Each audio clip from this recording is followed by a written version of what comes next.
Time is X minus 10, 9, 8, 7, 6, 5, 4, 3, 2, 1, 0.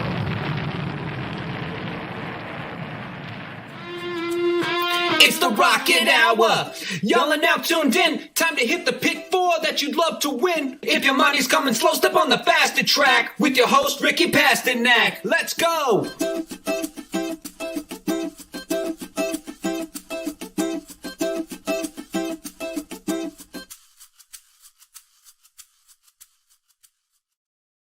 What is up, everybody? Back for the last Rocket Hour of the week, and we've got a special guest. Yes, Dennis, he was a little bit late, but not too bad. He's on California time. What's up, Magic? Glad to have you on here.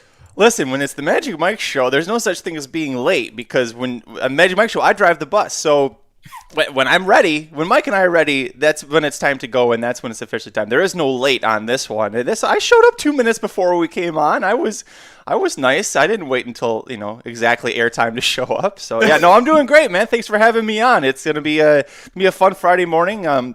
Talking about Saratoga, and I haven't been on in a long time, but it's nice to be back. And hi to Ricky, because I know he's off driving to Saratoga. He probably drove off the road because he realized it was 8 o'clock and 2 seconds past, and we hadn't gone live yet. And he's like, "Well, this is it," and he just kind of drove into a ditch. Yeah, listen, I'm pumped to have you on. Number one, because I feel like you're the hottest at Saratoga. You gave out the free pick four on the Magic Mike Show last weekend for Saturday, paid over $800 on a $36 ticket. You singled a 6-1. So I can hype you up pretty well here, right? I mean, that was a lot of fun. Here's the difference between Magic and I. I hit the pick four as well, but you had to pay for mine. His was free. So it was great, right?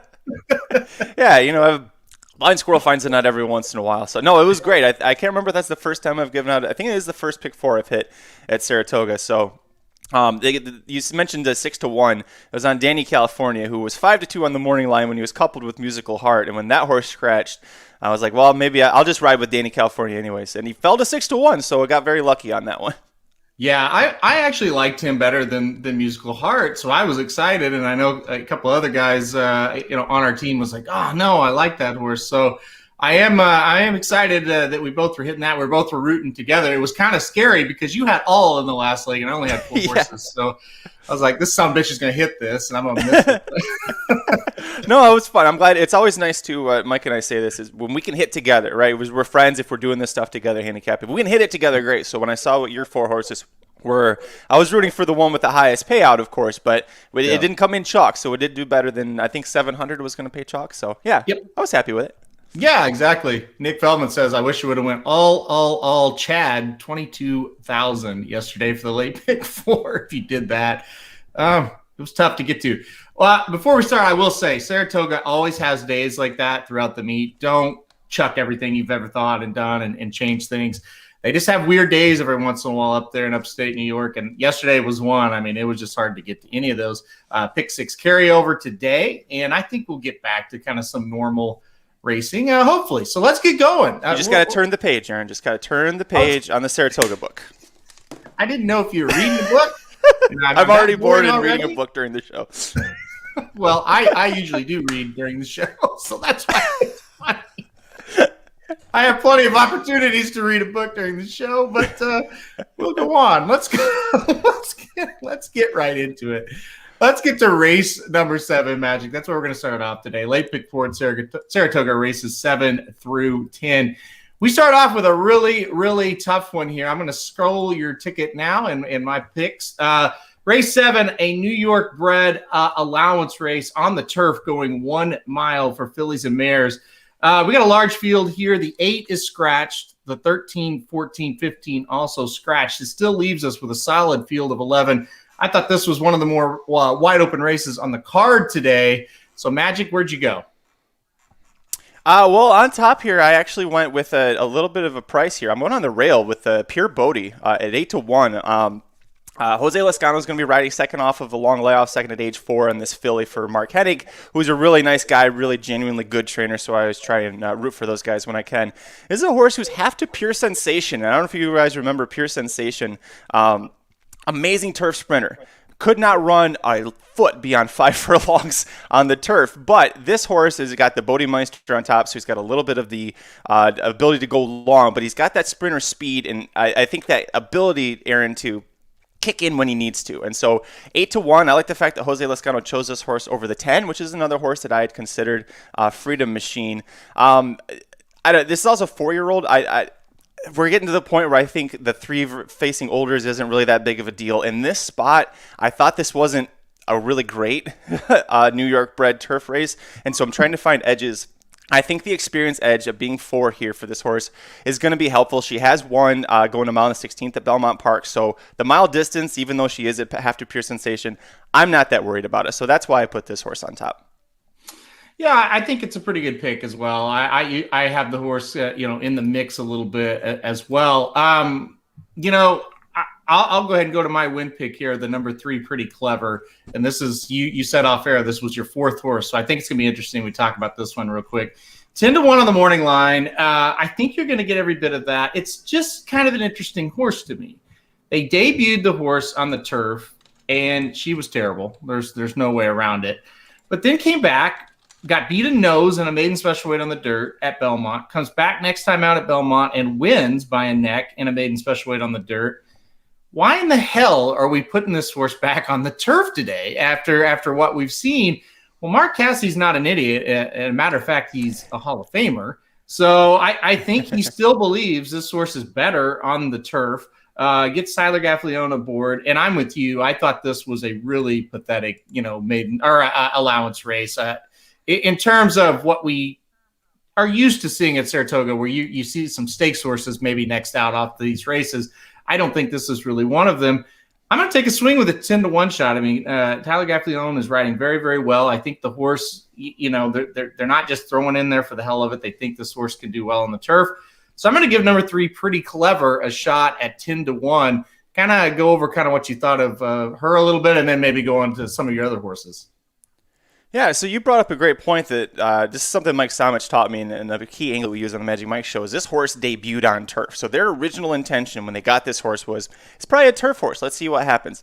Now, Mark Cassidy sometimes will just have a horse run a race on turf just to get into the things, but he doesn't do that with maidens. And so the fact that this horse went on turf, and you said it didn't go well, but now that this horse has got the 2 very nice confidence-building efforts, she probably thinks that she won both times because she lost the race 2 back by a nose. So she's got the confidence built up. Now we've seen a new running style where when she's on the lead, that's where she seems to be comfortable at. So now Cassie says, okay, now let's go ahead and try the turf experiment again. All right, we've got a good foundation here with this horse. So lots of good angles to go with there. Also, this horse had a really solid work last time out, going 50 seconds for 4 furlongs. Doesn't sound like a lot, but it was on the turf training course. And you see the D in parentheses. If you don't know what that means, it means that they call them dogs. The orange pylons that they put about halfway out around the turf course to protect the inside part, but it'll also allow the turf horses to get some works on the grass. 50 seconds going around the dogs like that is pretty good, but visually, this was a really strong work. I watched this horse's work, so a really nice work. I am a little concerned the reasons I didn't end up using her because she's my 4th horse. She is a 3-year-old facing a bunch of experienced 4-year-old horses here. And she also is facing winners for the first time. And there are question marks about the turf. But to your point, 10-1, fantastic price. I agree with you. I think you're going to get every bit of that. So if you like Pretty Clever, like Aaron does, and I kind of did, I think you could do a lot worse in this field. Hopefully, doing a lot worse isn't going to involve using the 11, which is the 5-2 favorite. There's a lot of speed in this race, and I like that this horse has the far outside speed. The one quiet problem I have, well, now she's going to be breaking from post 10. So she's really outside speed. So is Irad going to gun and go over? Is he going to pull a flow? We don't really know what he's going to do. This horse does feel like a need the lead type. So this horse, I think the only way she wins is if she goes to the front. If she does, I don't want her off my pick 4 ticket because then I think she's going to be too hard to catch. But if she doesn't, that's why I used the 1 in here, and it's also why I used help me out here. That was the 2 horse. I was trying to figure out what the other one was I used. More Glitter. Who's hotter than Mike Maker at Saratoga right now? Maybe me, but also Mike Maker. Like Mike Maker's fantastic right now. 19 wins from 65 starters coming into today. This horse on paper, it doesn't look that strong in this field, but it's Mike Maker who's winning with everything. You're getting 8-1 on the morning line with Jose Ortiz. Here's another thing. Rapoli Stable bought this horse for $340,000. Mike Rapoli does a lot of breeding, especially in New York. If this horse, after age 2, it looks like she missed a whole year, so was it injuries, whatever came up, he could have just retired her. She's very clearly got a lot of value as a broodmare. Why the hell does he keep running this horse? He does it twice with Todd Pletcher, doesn't get the job done. He sees what Maker's doing in Saratoga, says, well, let me just catch fire here. Maybe we'll get one more win with more glitter and then retire her. But the fact that she's in training at 4 with that big of a price tag and that great breeding, Aaron, to me it doesn't make sense that she would keep running unless she's got talent. And the fact that now she's with Maker, I'm like, first time with Maker, I've got to use this horse. Yeah, I used the 2 in the pick 4 as well, as well as the 11. So we kind of see it the same after my top choice. The 3 pretty clever you didn't use, but after that we have kind of the same horses. I like your point on the 11 a lot, and I'm going to throw Dennis's comment up here too because he mentions the 6, and we'll talk about the 6 in just a second here, Dennis. But the 11, the bad post is kind of I'm not sure. I'm a little worried there. Irad sometimes doesn't send horses quite as strongly as you and I think he should on paper. And of course, it's very easy to, we've never ridden a horse. We don't know what's going on. But sometimes you look on paper and you're like, why did he do that? Why didn't he send that horse? So a little bit of a question mark. I could see that horse getting hung wide. And as a favorite, I didn't like the post. I didn't like, because my style of betting, okay, I'm trying to pick a winner here. I thought, well, maybe we can kind of beat that horse because the 11 will get kind of hung out wide and the 3 will save ground. And then hopefully the 3 is just good enough. Dennis mentions the 6. He says Dylan Davis is the one that can get it out of this horse. And it's crazy, but he's right. The 2 times, this was 6-7 races back, Dylan Davis was on, the horse won. Dylan Davis was off for 4 or 5 starts, comes back in last time out, second by a nose. He's back on here. Did you consider the 6 at all, Magic? So another Mike Samich angle, this is the factor on turf, so that's a good one going for it. The trainer, Mitchell Friedman, doesn't have a win, but I like when you see a small barn with 5 starters and they're getting 2 seconds and 2/3. So that means the barn is, without throwing a ton of horses out there, is doing really well, and despite the fact that only 2 wins on the year from 59 starts. I'm not worried about that. I think this is a decent use. The horse seems to like Saratoga, has a 2nd and a 3rd here. My concern is I'm a little worried about if there's enough pace, because to me this feels like a horse that really needs a really fast pace setup. And if the reason I use the 11 is because if the 11 gets a lone lead, I think the 11 wins it. To wire. So with that in mind, I couldn't then go to the 6 and say, well, there's a ton of speed in here to go with the 11, so I'm going to use what I think is one of the better closers. If you're playing exotics, I think this is a great horse to use underneath, especially for 2nd and 3rd. So that's the way I would go, but I love Dennis's point, because that's an argument that I would have made on the Magic Mike show. Is look, Dylan Davis knows how to ride this horse. Nobody else does, but Dylan Davis does. So it's not a bad argument from my standpoint. It's a quirky little thing, right? Now, I don't like 5-1. I think you need to get a little bit more, and I think you might. I think that morning line might be a little short. So, yeah, it's just one of those weird things. Let's see. Yeah, this is kind of weird that Cassie debuted that arrogant baby on the turf yesterday. Yeah, I think we both kind of would be like, yeah, that was a little weird. Here's a question, and maybe you know it. I do not know the answer to this. Why did they ever call them dogs? Do you have any idea? No, I do not. I don't either. I'll look it up right now. Yeah. Sorry, Dennis. That's a really good one. Yeah, we'll try to find the answer to that, Dennis.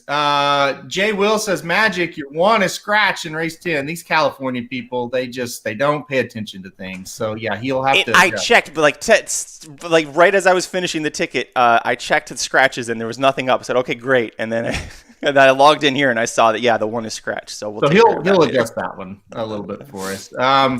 All right, let's move on to race 8. I think we got that one covered pretty well. Move right along here. Race number 8. Got it up on the screen for you now.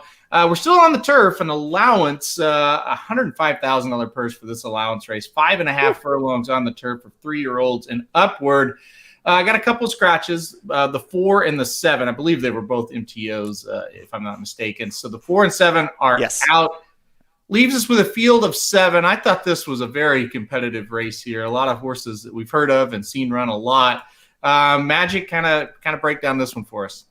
Boy, where's the there's a lot of speed in this race, which it's a turf sprint, but my God, Shecky Shabazz is nothing if not an old warrior, but I didn't use him in my ticket. I went 3 deep here, and I didn't use him because I think I'm pretty confident I know what his ceiling is, which is a great ceiling. If you own this horse, that is a fantastic ceiling. The problem is I think there are horses that are on the upswing that could, one of these three I think is going to be in form enough and on the upswing enough to get the job done. My top pick was the 6, Joker on Jack for Wesley Ward.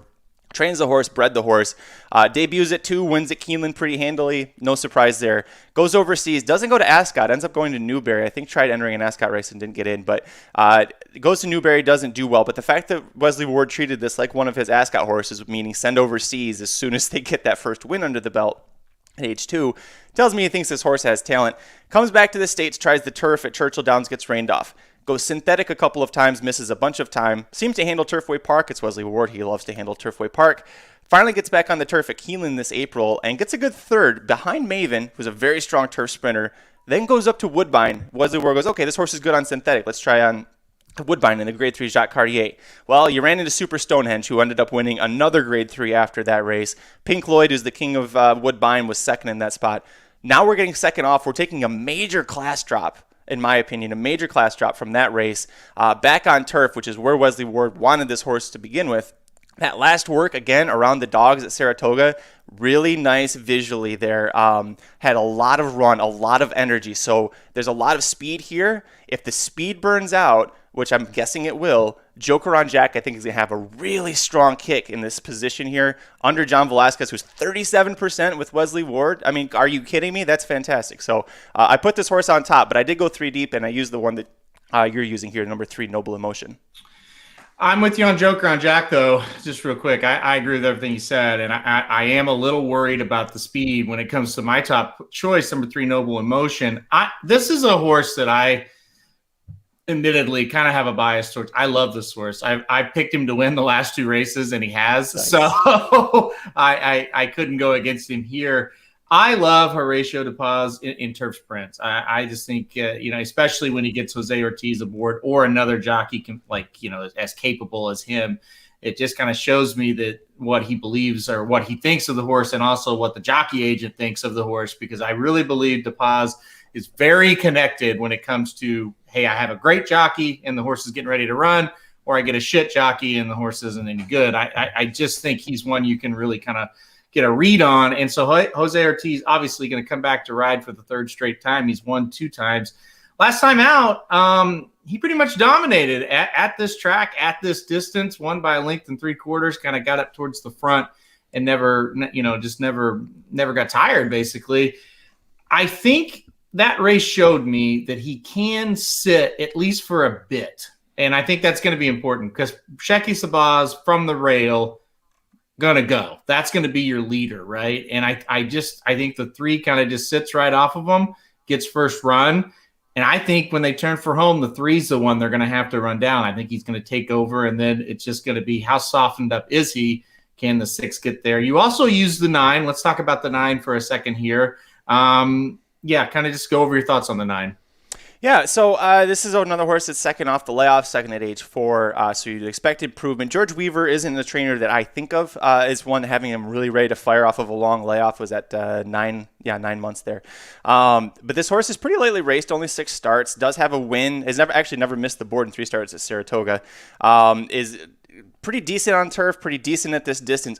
This is a horse that I am really projecting a lot of improvement for, and a reason I say that is because that last race, the 2021 debut, 3rd behind Shecky Shabazz, who we're both not using here, but off of a long layoff, Gear Jockey then came back in the Troy here at Saratoga, got 3rd with a 99 buyer. So a really nice effort from Gear Jockey. So if Gear Jockey could improve, getting 3rd in a nice stakes like the Troy, I'm going to say Competitive Saint can make a similar leap here. And again, this gets back to Shecky Shabazz, why I'm not using him.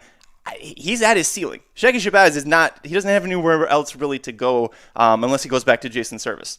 So I don't think that there's a lot left for him to find.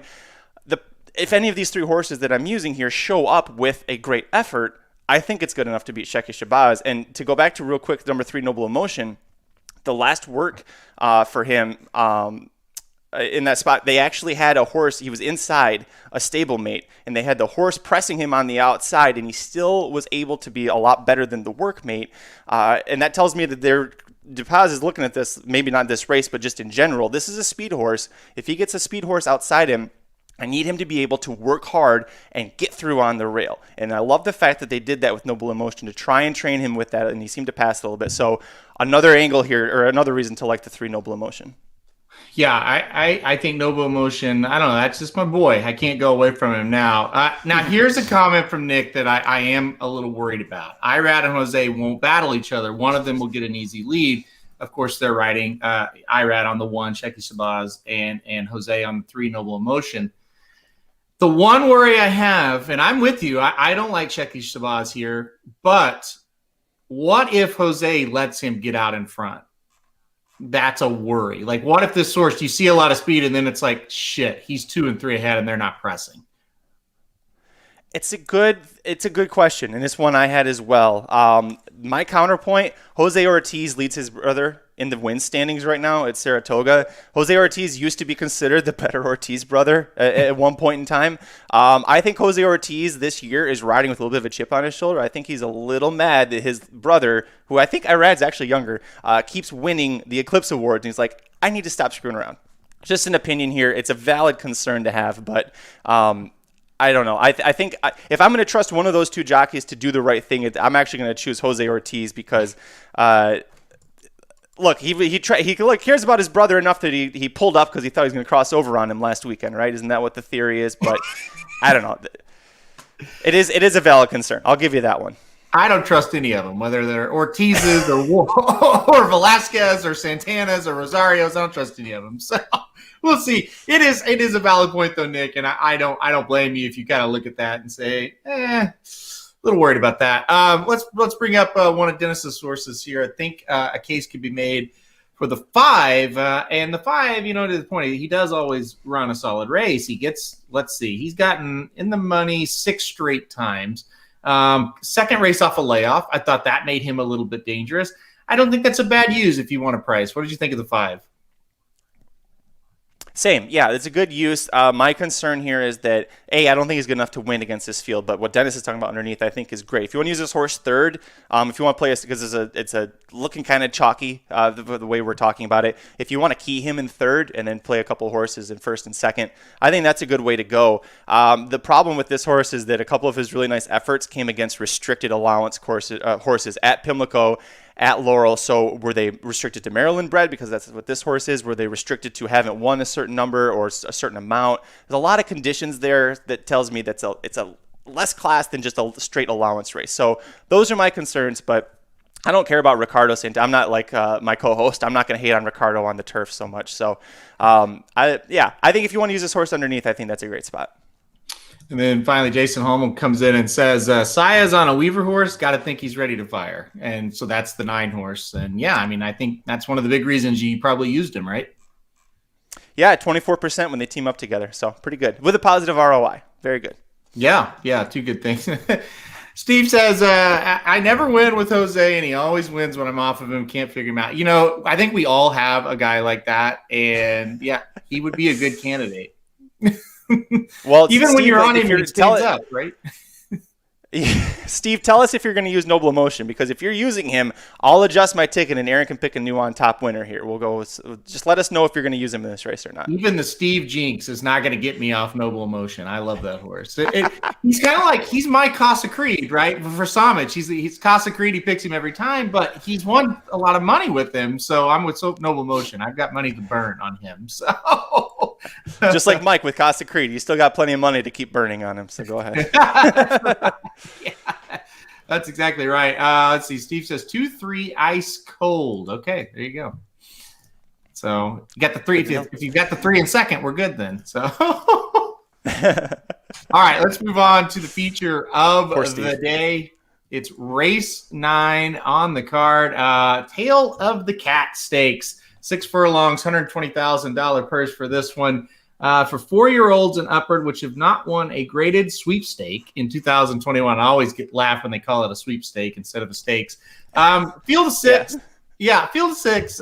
You went short here. I agree with that logic. Yeah, Samich, he's in the chat. Casa Creed.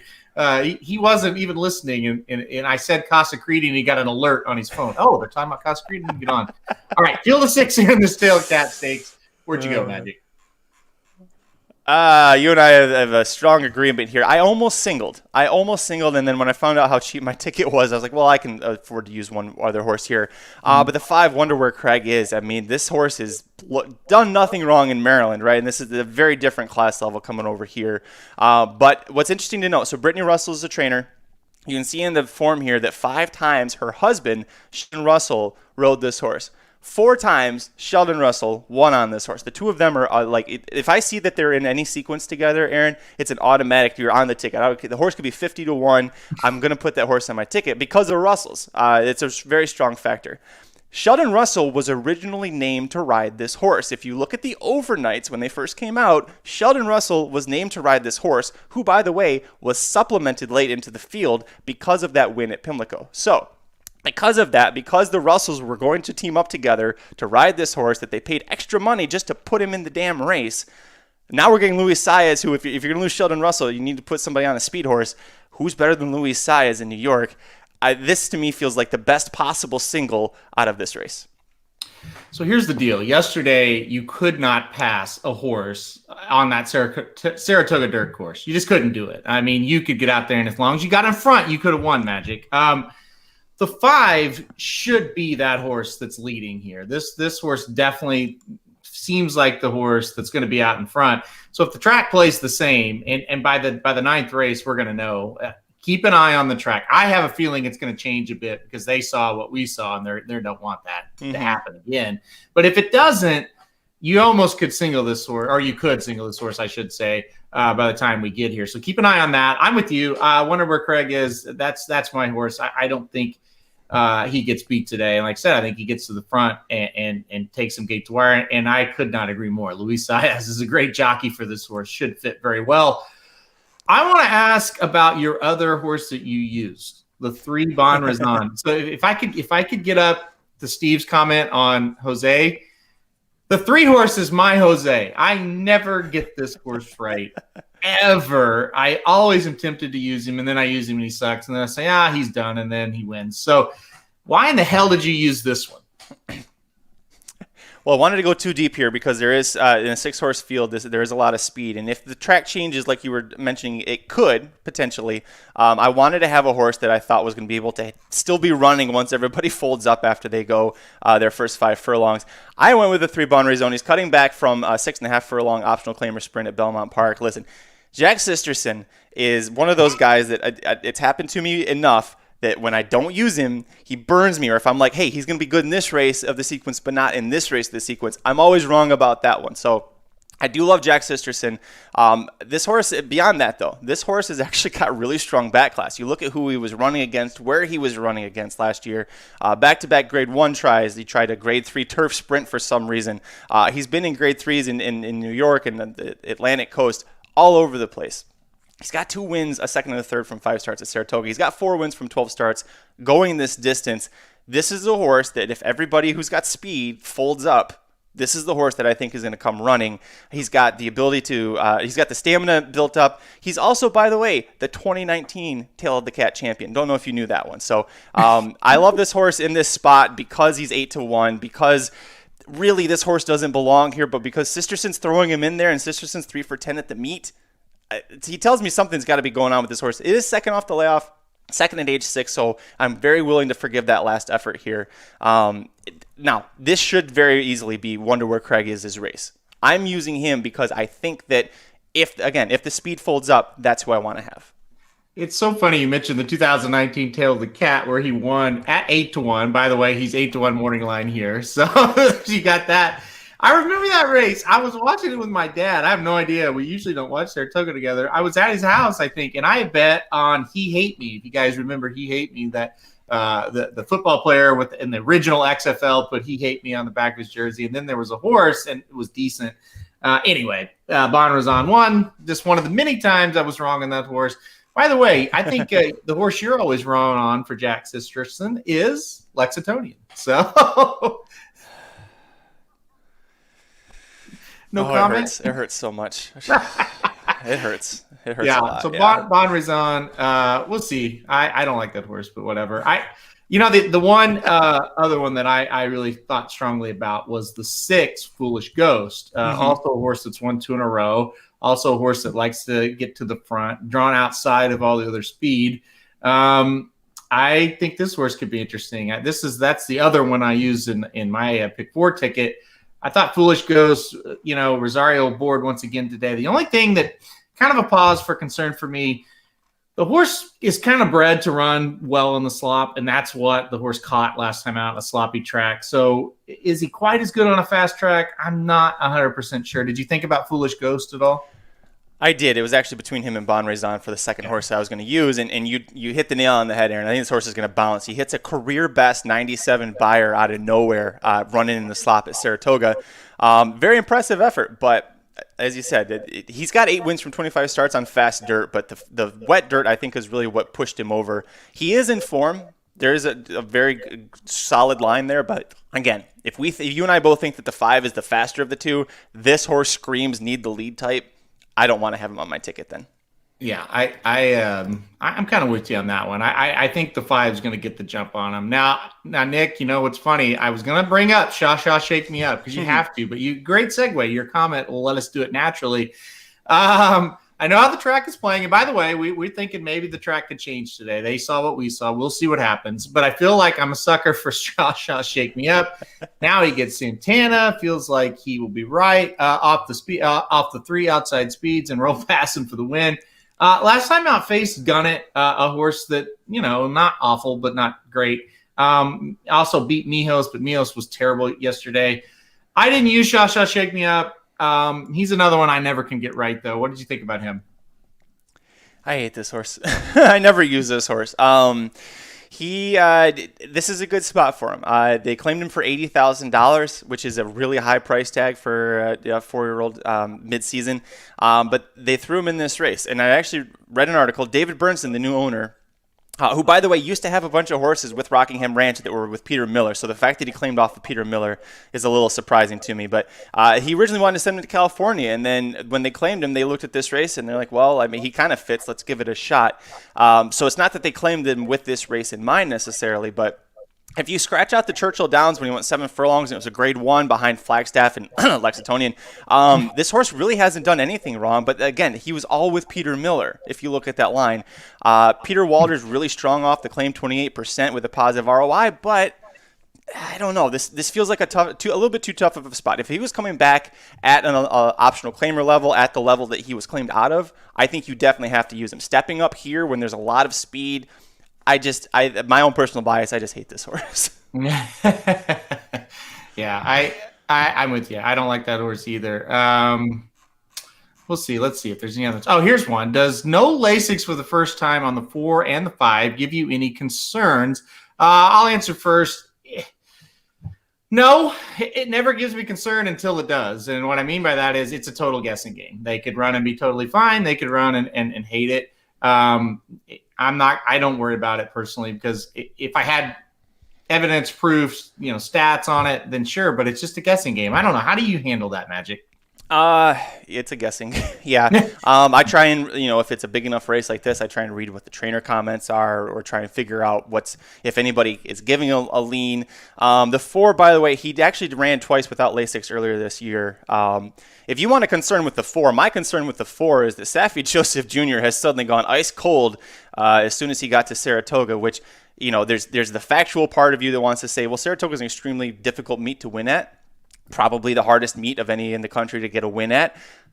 Then there's the opinion side of me that says it's ironic that he went ice cold the moment all the vets started flipping in the Jorge Navarro Jason Service case. And there's been a rumor for a long time that there was another big trainer that was going to get named in that pretty soon. So that's the opinion part. The fact is Saratoga is a hard spot to win either way.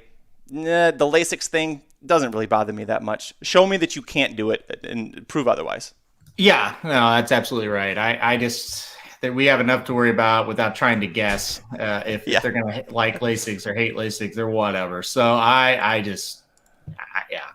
hate the rule. I think it's terrible, but until they prove that they're going to struggle with it, I don't worry about it. So, all right, or without it, I should say. Then I don't worry about it. All right, Magic. We're gonna go to the 9th race now. We've talked about these 6 horses enough. Kind of a boulevard of broken dreams, that 9th race, other than maybe our top choice. But let's go to the 10th race to close this thing out. And in typical Naira fashion, $16,000 claimer going 7 furlongs to round us out. Back on the dirt here for 3-year-olds and upward, which never won 2 races. So pretty easy conditions here. A field of 8, as somebody mentioned. The 1 is scratched off of your ticket there. Josie Loose Lips. We'll see you another day. All right, so field of 8. You're going 3 deep here. Kind of tell us where you went. Man, I'm mad about Joey Loose Lips, too, because he was breaking from the rail, got a lot of speed, major cutback from 1 mile and an eighth. There are a lot of things to love about that. So I updated the ticket at the bottom, replaced him. I guess my new number 1 pick is going to be your top pick here. The 9, Well Done West. This is a 4-year-old facing a bunch of 3-year-olds who have never won 2 lifetimes, so this is a really bottom of the barrel. This is a horse, though, at age 4, only 4 starts, got to win a 2nd and 2/3, so runs consistently, voided out of a claim from May 6th. Haven't seen him since then. And it's ironic that we end the race, or end the sequence here, Aaron, with a Danny Gargan horse, because it was just last week I texted you. I said, I haven't heard Danny Gargan's name in months. Where is he? Is he sick? Is he not training? He said, no, he's poking around.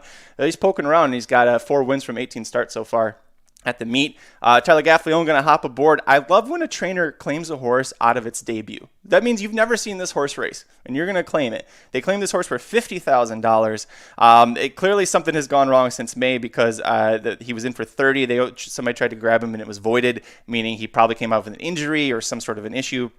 Now he comes back, he drops down to 16, so you are seeing a little bit of that plummet there. It can be a little worrisome, but the horse is working lights out. You see that 47-2 work back on August 4th.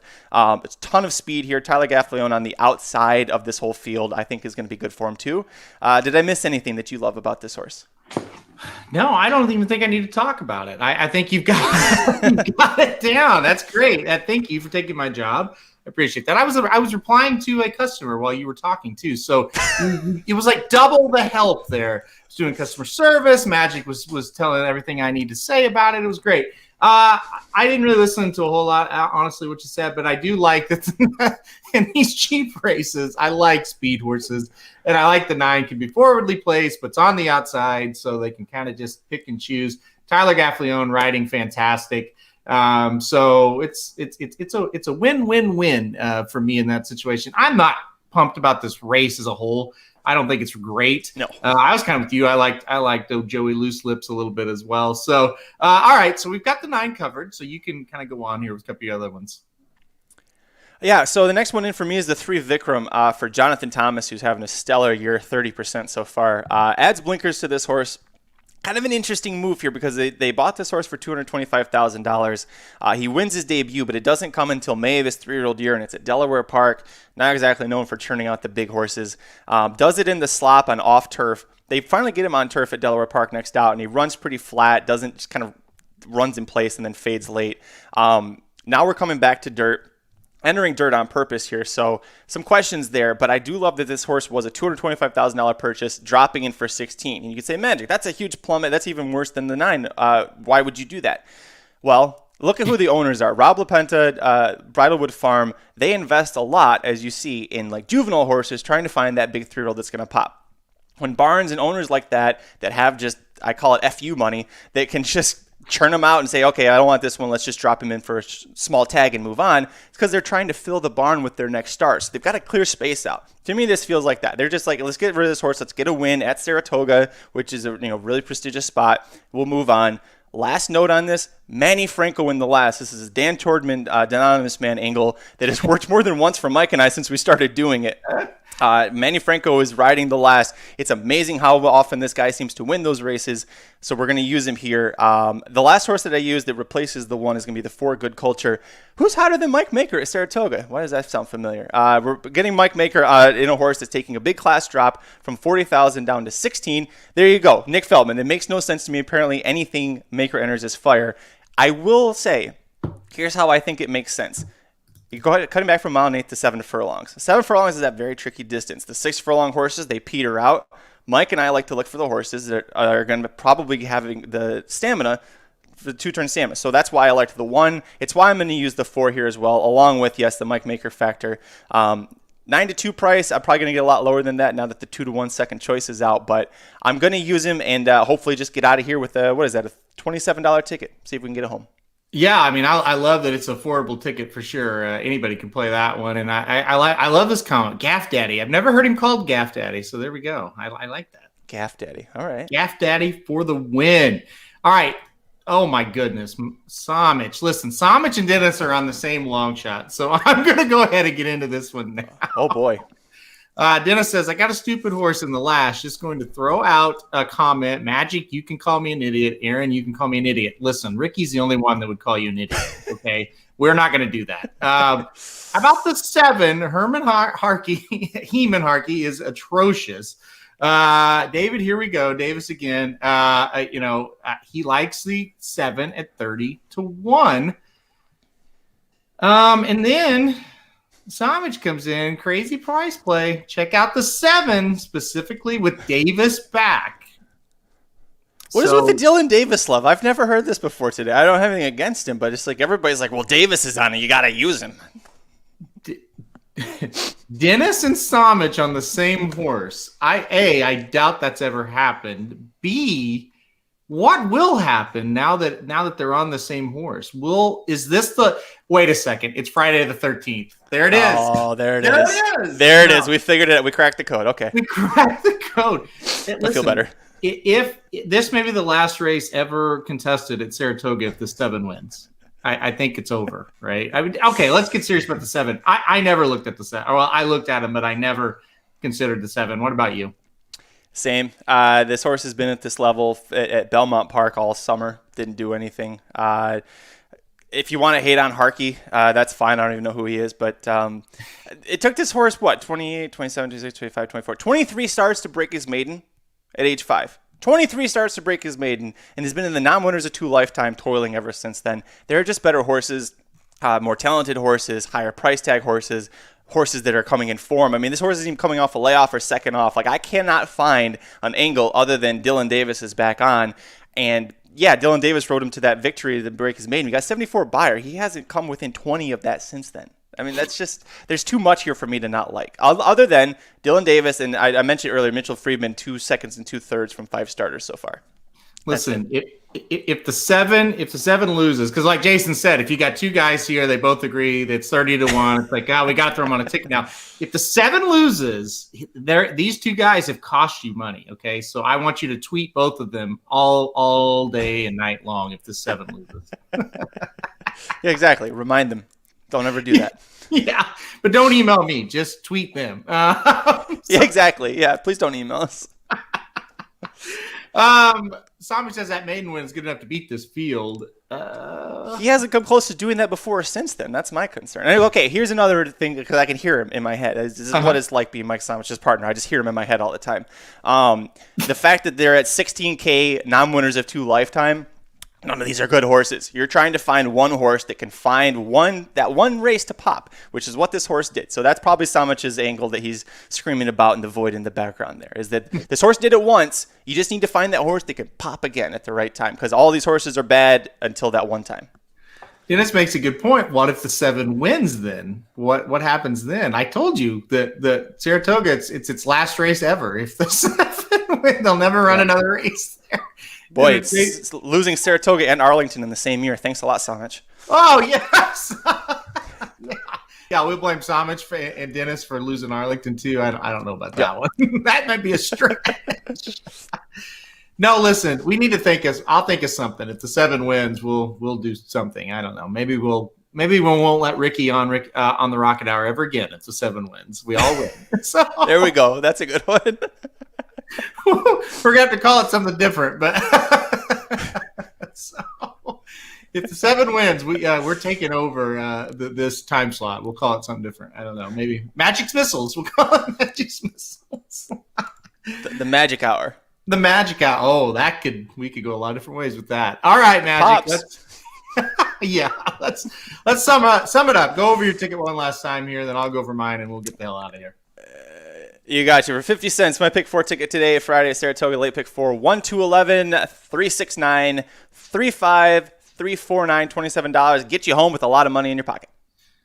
Man, I usually have like 10 minutes before I get to talk about mine, so I appreciate that. Race 7, I went $5 to win on the 3. This is the one horse that I used to win that you did not use. I get it, though, but listen, 10 to 1, I like that. And Cassie getting this horse back to the turf, even though at first glance, like, that doesn't make a lot of sense. Cassie's not dumb, so I'll take a shot in a field that it's just not a good field, and I'll take a price. Race 8, I went $10 to win on the 3. Won on this horse 2 races in a row. He's my Casa Creed, however you want to say that. So I'll take another shot. Noble Emotion. Race number 9, $10 to win on the 5. Just think it's a gate to wire winner there. And then in race 10, we just talked about this one forever. I went $5 to win on the 9. You could kind of tell there. I don't really care much about this race. I'm not real confident one way or the other, but I do think the 9 kind of takes some gate to wire. But look out for that 7 at 30 to 1. Here I like Jason. What's the best thing you saw? What's the best thing you saw last week? Remember when I picked that 31 shot on Friday's late pick 4? Hey, Mike, you remember when I picked Got Stormy to win the 4-star Dave handicap for the second time? First horse since Wise Dan to do it? Yeah. That's how Monday's show is going to go, Mike. So they're equally logical. How about that? We're going to have some fun on Monday. By the way, you guys had a lot of fun. I texted you guys this on yesterday's show, so make sure to check out the Magic Mike podcast. Really good banter about Got Stormy and about the 4-star Dave in general. So that was really good. You guys gave out the late pick 4. Let's see if Magic can do it 2 weekends in a row. Give out that late pick 4 for free on the Magic Mike show. Blinkers off. You can check out the podcast version of that now. We talked about Arlington a lot, and we talked about the 4-star Dave and the Saratoga special as well. So big weekend. Really good racing at all 3 of those tracks. I thought Arlington. Have you looked at Arlington at all, Magic? I did, yeah. This is the one weekend of the year that I really pay attention to Arlington usually. So you and I talked about it, where it looks like it's Chad Brown and Aiden O'Brien are just going to have a couple of real throwdowns. I'm so excited for domestic spending, even though it's the last year for Arlington and it's not the Arlington Million anymore. Domestic spending is on that same exact path that Bricks and Mortar was on a couple of years ago. And at the start of, or probably in the spring, you and I both were like, this is going to be the next Bricks and Mortar. So just watching it all play out like this is a lot of fun. Yeah, I know. I'm excited that Aiden brought over Armory, a horse that at least can kind of maybe challenge him. Maybe I called him the measuring stick kind of on Blinkers Off. It's like he sent this horse over. Let's see how good domestic spending is. Let's put this one who I don't think it's Aiden's best by any stretch, but it's a decent horse. And let's see what he does with him. So going to be interesting to see that. Like I said, Santa Barbara versus Mean Mary, I think is another really intriguing matchup. So there's a lot to look forward to tomorrow, and there's a lot to look forward to today. We got great cards at Saratoga and Del Mar. I love when Del Mar starts late because Saratoga's over. I can get some dinner, and then I go right into Del Mar. It's great. So check out both of those cards. We're going to wrap it up here, Magic. Thank you for coming on. Appreciate it. Of course, thanks for having me on. I was half kidding when on the Rocket Hour when you announced that you were looking for someone on Wednesday to come on Friday. I was in the chat and I was like, I just threw my hat in the ring. I figured you already had somebody lined up. So very honored to be back on and hopefully get some winners home, and hopefully we can help everybody get some good tickets here. To be completely honest, I forgot Ricky wasn't going to be here. And so when he said that, I thought, I didn't know you weren't going to be here. And then when you chimed in, I was like, well, that's enough. So if you're going to be at Saratoga, Ricky's there this weekend. So give him a shout. He'll be around. He loves to talk horses with you. So anyway, good luck, everybody, playing Saratoga today and tomorrow, this weekend. It's gonna be fun. We'll be right back here, Magic Mike Show on Monday and the Rocket Hour on Tuesday, talking about what we saw at Saratoga and, of course, Arlington and Del Mar for you guys, I'm sure, as well. Go number 7 horse in the 10th race. Go Got Stormy in the 4-star Dave. If either horse wins, I'm out of everything. So maybe they'll fall on their face safely out of the gate. So we'll see you guys back here next week. Have a fun weekend, everybody. Happy Friday the 13th.